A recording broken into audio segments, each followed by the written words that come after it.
Hi hello welcome back to our channel.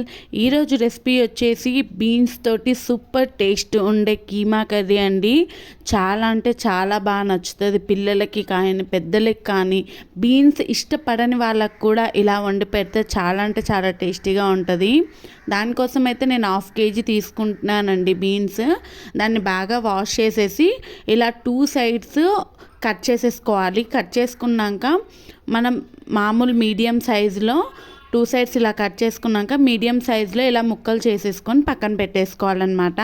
అన్నీ కూడా ఇలా ముక్కలు చేసేసుకున్నాక మనకి కావాలంటే బ్లెండర్ తీసుకోవచ్చు, లేదు అని అంటే మిక్సీ అయినా తీసుకోవచ్చు. తీసేసుకొని కోర్స్గా బ్లెండ్ చేసుకోవాలండి. జస్ట్ ఒక పల్స్ ఇస్తే సరిపోతుందన్నమాట. మొత్తం కూడా కచ్చా పచ్చాగా ఇలా మొత్తం అయిపోతుంది. పేస్ట్లా చేయొద్దు, జస్ట్ కచ్చాపచ్చాలా చేసుకుంటే బాగుంటుంది. చూడండి ఎంత బాగా కచ్చాపచ్చగా అయిపోయింది కదా. ఇలా మొత్తం చేసేసుకున్నాక మనం పక్కన పెట్టేసుకోవాలి దీన్ని.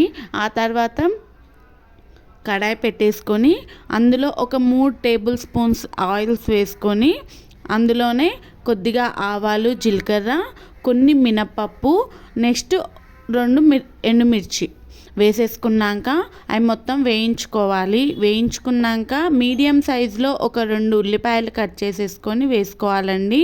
ఉల్లిపాయలన్నీ కూడా ఇలా గోల్డిష్ కలర్ వచ్చిన తర్వాత అందులో కరివేపాకు, కొద్దిగా అల్లం వెల్లుల్లి పేస్ట్ వేసుకొని అల్లం వెల్లుల్లి పేస్ట్ పచ్చివాసన పోయేంత వరకు వేయించుకోవాలి. అలా వేయించుకున్న తర్వాత మనం ముందుగా చేసి పెట్టుకున్నాం కదా బీన్స్ మొత్తం తురుమును మొత్తం వేసేసుకోవాలన్నమాట. వేసేసుకున్నాక మొత్తం ఒకసారి ఆయిల్ మొత్తం పట్టేలాగా మొత్తం కలిపేసుకొని మూత పెట్టేసుకోవాలి.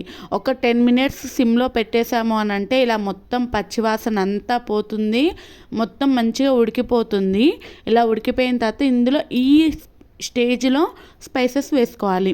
అందులో పసుపు, ఉప్పు, కారం వేసుకొని కొద్దిగా ధనియా పౌడర్ వేసుకోండి, కొద్దిగా చికెన్ మసాలా వేసుకొని బాగా కలిపేసుకోవాలి.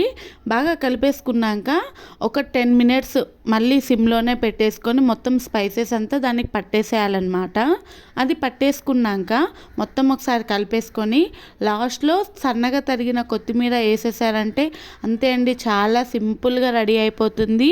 నేను దీనికి పెట్టిన పేరు అయితే బీన్స్ కీమా. మీరు ఏ పేరు పెడతారో నాకు కామెంట్ బాక్స్లో అయితే షేర్ చేయండి.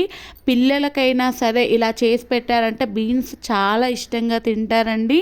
మళ్ళీ మళ్ళీ మళ్ళీ మళ్ళీ ఇదే చేయాలనిపిస్తుంది, ఇలానే తినాలనిపిస్తుంది. మీరు కూడా ఈ రెసిపీ ట్రై చేసేసి ఎలా వచ్చిందో నాకు కామెంట్ బాక్స్లో అయితే షేర్ చేయండి. అలానే లాస్ట్ వరకు చూసినందుకు థ్యాంక్ యూ. అలానే సబ్స్క్రైబ్.